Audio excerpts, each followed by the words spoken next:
Hi Lars, this is a little bit of a tutorial and just to show you the method that I used to straighten the edges up a little bit.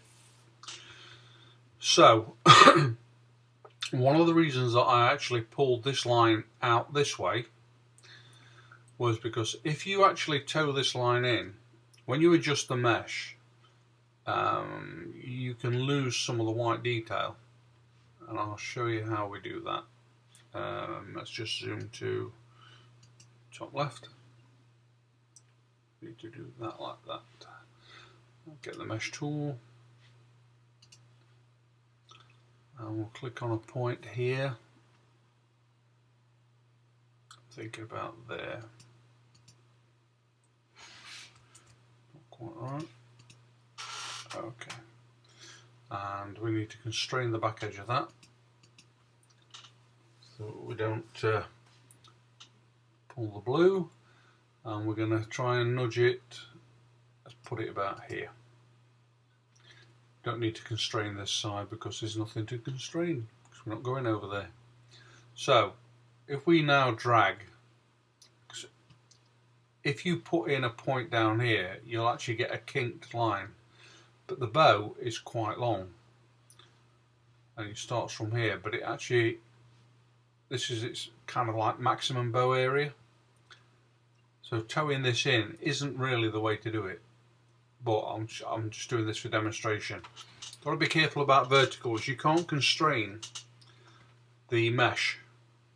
So even if you press Shift, Alt or Command, the mesh won't constrain and you can get this movement. You've just got to be a bit careful how you move it. If you're moving it horizontally, how you move it vertically as well. So if I drag that in to this point, like so, and then we zoom out to 100%, pressing the spacebar hides the mesh, and it doesn't look bad, and it kind of looks okay visually with the white line. See the white line running down the side, this part here. It almost looks right because obviously it's a tall building, and as it gets higher things should narrow. That's the plan. So that looks a lot straighter, but you can also do the same method by pulling the line out this way, and what that does is it actually retains this white line, but that's okay. In fact, shall I show you? If I undo that, undo the mesh, and we'll zoom into top left grey again. So if I put I've got the mesh tool, so I want it to be straight, so let's click on a point here, and the whole of this is going to be pulled out, slightly distorted. If you notice, it's fairly opaque there, but as it comes down we start to get this fade, and that kind of goes all the way down to the bottom almost. So around here it's almost 2. So if you grab this line, now you kind of need a reference point, so you need to put a guide in, and I forgot about that. So now we know roughly where we need to put the guide in,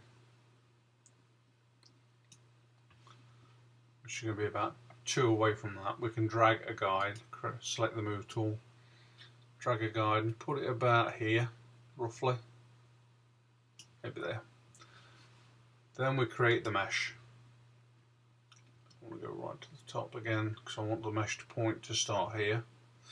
And you click on the guide area, which is just about there, thereabouts. Okay, and then we need to pull this out so this line here hits the guide, kind of like that. I know it's very zoomed in, but we go to the 100% and then we press the spacebar. So now you've got a better line. The white edge is a lot more consistent, and it looks straighter. And so you can do the same thing for this side as well, although this side is a lot straighter than that one. That one was quite bowed out. I mean, even now it's still a little bit bowed out, but visually that looks straight. So we can do the same with this, and what I do is I actually apply the mesh and then I start again. So we'll go to zoom top grey right and create the mesh again, and we can click on a point, and if you scroll down you will see that that line isn't actually that bad. You could possibly toe that in a smidge, but not much. So maybe there. Click on that and then just pull that in ever so, like so, and apply. And so now you've got to deal with these, the flaring effect at the top. So this is what's making the optical illusion. So it's that line, this line, and that line. So we can zoom in and again drag some guides out so that you can see how much you've got to pull that in. We'll go to that one. Select the mesh tool, click on a point here, click on the point that you got to drag it to. I would also freeze this bottom edge as well, so about here. Click on that point, so nothing below this line will move, it's only this top line that's going to move. And I would also constrain the back edge of that so you don't move all of this a lot. So again, drag that over. In order to get a straighter line, I would also adjust the handles. Pull that one in so you don't get that kind of bow, and it makes it look a little bit neater. You can check that by pressing the space bar. That's not bad ish. I'll let you be the judge of that. Okay, so we apply that and we can go to 100% and have a look, and that looks pretty slick. So next up we go to the top left grey and we do the same thing. So select the mesh tool, click at the bottom, yeah, I want that a bit better than that. Click at the bottom, that's better. And click at the top. This one's quite a bit more flared.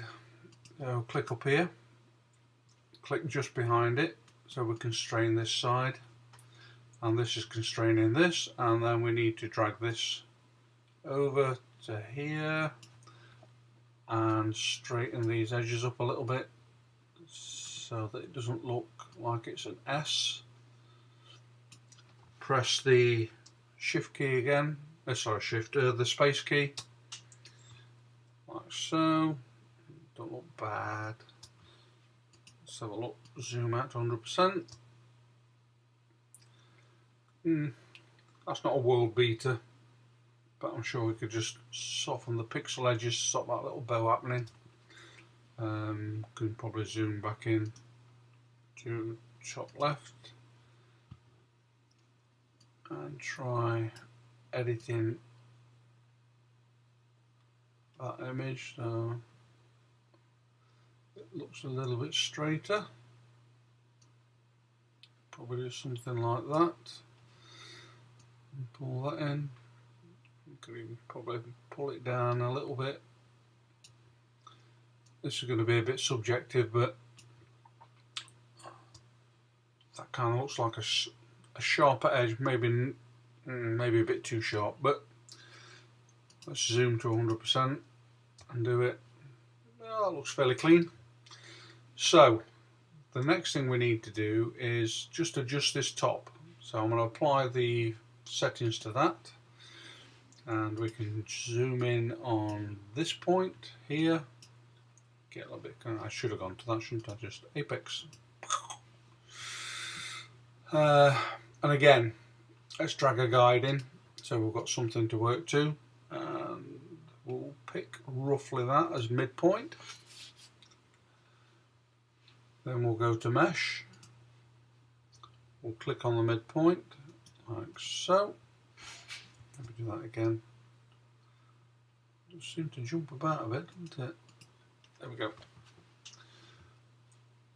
Then we need to get this over, but this aerial here we kind of can't move. So you could probably click top here and click this. So when we move this area, nothing above here will move. And we just need to click on that back edge, get that pretty tight, and maybe even click up here.